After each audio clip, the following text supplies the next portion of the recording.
So today we are going to talk about how can we safeguard a child, and the topic is all about creating awareness. But any given point in time, five people will be closer to us, and while we are talking to our children, to make them keep reminding themselves that who are the trusted adults in their respective lives. After understanding the concept of trusted adult, after understanding the concept of yes, they are children, we need to now understand the concept of use, misuse, and abuse. These three concepts are very, very important, right? And there are various forms of abuse, but totally we will be focusing on sexual abuse here. So, child sexual abuse or child molestation is a form of child abuse where child is subject to some sort of sexual stimulation. It need not always be physical. It can be through showing them something or telling them explicit words while they are around by an adult or an older adolescent. And child needs to know that they have the right to say no if someone touches them in a way that they do not feel comfortable to. In order to understand that, this is the most important concept. We need to understand the types of abuse: physical abuse, sexual abuse, emotional abuse, medical abuse, and last but not the least, neglect. So, physical abuse, as you can see on the screen, you can find it out that these are the kinds of abuses, but all of it roots from the fifth form of abuse, which is neglect. Neglect means that when the people around the children are not providing them attention, are not providing them care when the child asks for care, when they cannot provide food, shelter, or other basic necessities that the child is coming to you and asking you for it. Very, very important to not neglect a child. Even neglect of care and attention can spiral out of control, and the child might seek that elsewhere, out of the household. They grow up to be detached. They will seek the same attention, care, love outside of household. They will feel alone. Trust, yes, they will start having issues with trusting people that are around them, insecure, seek validation from external people. They will be vulnerable. They will lose confidence. They will, yes, mental health issues. They can develop depression. They can develop anxiousness, anxiety related issues. They know that if you are on phone, if you are working on laptop, if you're sending that important email, they might come and try to shut the laptop. They might come and try to hit the phone because they are perceiving that these devices are more important for my father or for my mother than me. Now, a flip side can also happen. They might go silent. They might withdraw themselves from you. They might not speak with you. They will grow up, and then you will worry that why my child does not participate in anything, why my child is not talking to anyone, or we might just categorize them as my child is introverted child. And outside, when somebody understands that this is a product of neglect, they might do something known as grooming. We will talk about that when I talk to you about, the kind of attacks or the kind of nurturing the perpetrators do to attract children who are vulnerable. However, in order for all of this to be under control, we need to provide them enough attention. We need to keep the channels of communication open for them. We need to talk to them. We need to make them understand, make them aware of their own body. How do we do that? First of all, we need to first tell them that their body is special. All of their body parts are special. So, first of all, telling them the entire body is special, then naming their private parts. So, how many private parts are there according to you? Just put a number. The private parts for any human being are four. Up until 2018, 18, I think, there were three private parts, which is chest region.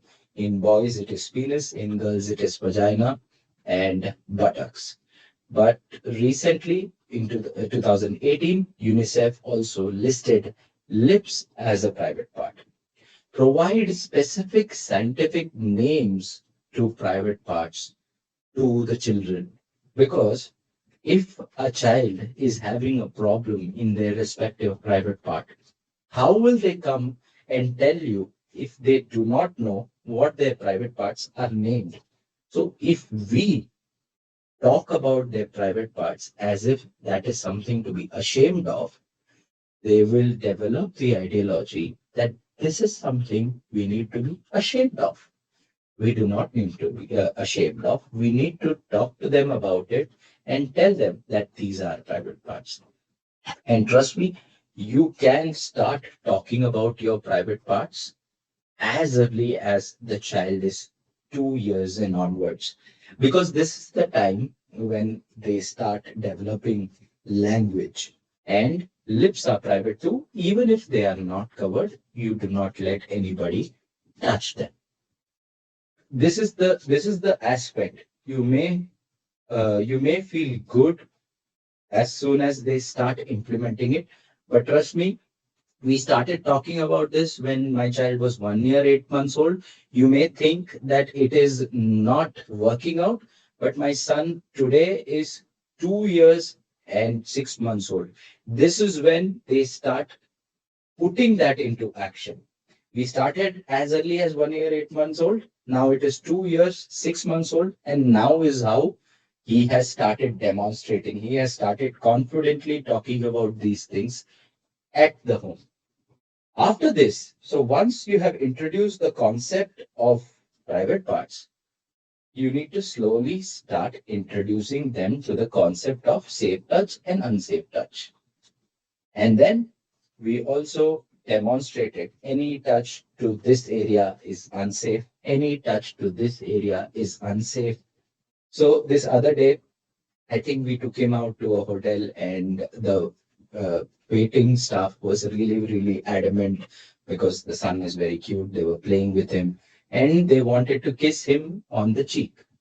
And guess what he said? He said, no, no kiss, only handshake. So he had determined boundaries for himself because he felt the ownership. And both my wife and I exchanged the glance, and we knew that we were educating the child properly because he knows when to say no. And the waiting staff also respected my son's desires. Kisses are only for trusted adults. Kisses I would not receive from somebody else. Right? So safe touch needs to be demonstrated, unsafe touch too. And the thumb rule is private parts unsafe. Anybody touching private parts is unsafe, except for cleanliness and for doctor's visit. Safe touch to private part is time and need dependent only. So two of the exceptions is cleanliness and doctor's examination. I won't touch anybody's private part. Even if you felt good, even if you felt ticklish, it is unsafe. Note to parents here, 2000 up until 2016 to 17, the module was known as good touch, bad touch. Most of the TV series also, whoever did anything on child safeguarding, everybody would say, yeah, we know about good touch, bad touch. So the terminology has changed. It is not good touch and bad touch anymore. It is safe touch and unsafe touch. There is a scientific reason behind it because as human beings, we have basic needs of food, clothing, shelter. Similarly, sex is also considered as one of the basic needs, and children who can get developed or can hit puberty younger to their age might feel good to a particular touch on their private part, but it is still unsafe. That's why UNICEF very carefully, after a lot of research, has changed the terminology from good touch, bad touch, to safe touch and unsafe touch. So this talk might be only for this 40 to 50 minutes talk that I'm giving you. But how does it look like to a child? Over days, each night, 15 minutes, 20 minutes, you keep reiterating, and then remind them, keep reminding them. That's how it looks to them. It needs to be done in a systematic way, every day, little, little. Take one slide's information on one day, second slide's information on second day, so on and so forth. And keep reminding them every now and then. Who, who the body belongs to, the child needs to know that the body belongs to that child, right? And who's the boss of your body? The child says, I am the boss. Then, if you feel uncomfortable, who gets to say no? The child will say, I get to say no because I am boss, right? And you can tell it to children through reiteration, continuous reiterations. Initial days, the child might say no to everything and anything. As a parent, you may have to withstand that. If you say, put your toys in the box, they may say no. But remember, you gave them the power to say no. Now, don't take it away. When they say no, do not get angry. They might use the power of no for everything and anything. At that time, do not change or do not take away the power of their saying no. Let them say it, make them understand why it is irrational, reason with them, they will listen to you. They still, and the rule is this. I was about to come to this rule in some time. The rule is no, go, tell. So, first, they have to shout at the perpetrator when the child suspects anything unsafe, confusing is happening. Say no. Second step is go away from there, leave the location as fast as you can. And last step is tell to a trusted adult. First trusted adult might not listen. Keep on telling till somebody listens and helps. Tell, 5 times because there are how many trusted adults? 5 trusted adults. Try telling no to, try telling that whatever happened with everybody, somebody or the other will listen to you. So, no, go and tell. This is the golden rule. The gist of all is that the perpetrators feel a well learned child, a aware child, is very hard for the perpetrators to abuse. It is those neglected, isolated, don't know about safe touch, unsafe touch, don't know how to distinguish between their private parts, and don't know about body boundaries are the easiest targets for the perpetrators. When the child shows the no and the conviction in saying no, the perpetrators stop the abuse altogether.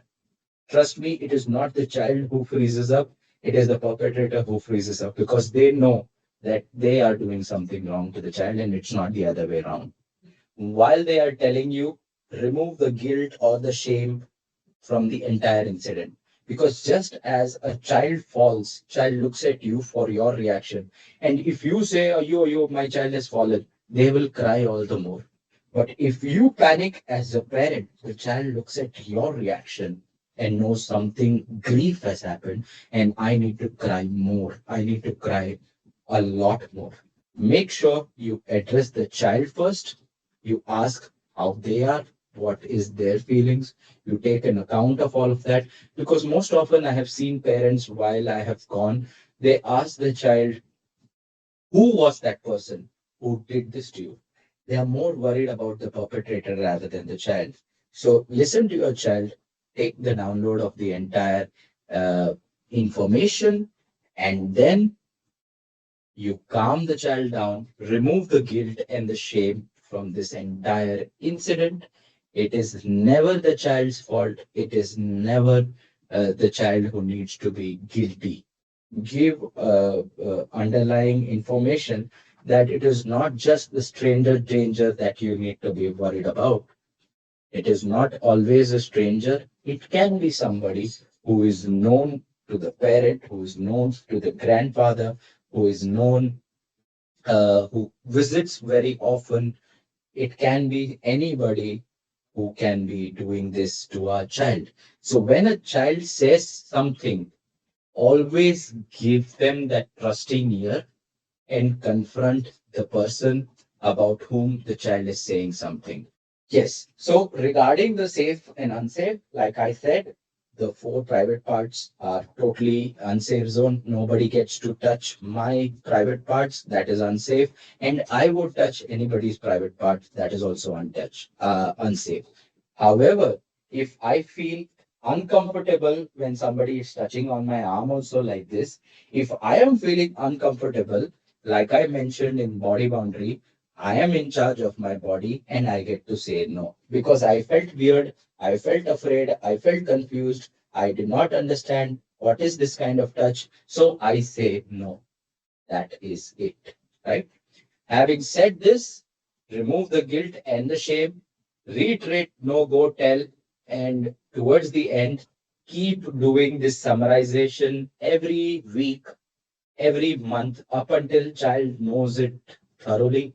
That give the child ownership of their body, let them know about private parts, what are the differences between safe and unsafe touch, give you the child the right to say no, what are the child's right, and inform the authorities if the case is much severe, right? Keep reminding the child they are precious, they are special, they are responsible for their body, and as long as they are with you as their guardian, as their trusted adult, as their parents, grandparents, as the teachers, you will make them feel safe.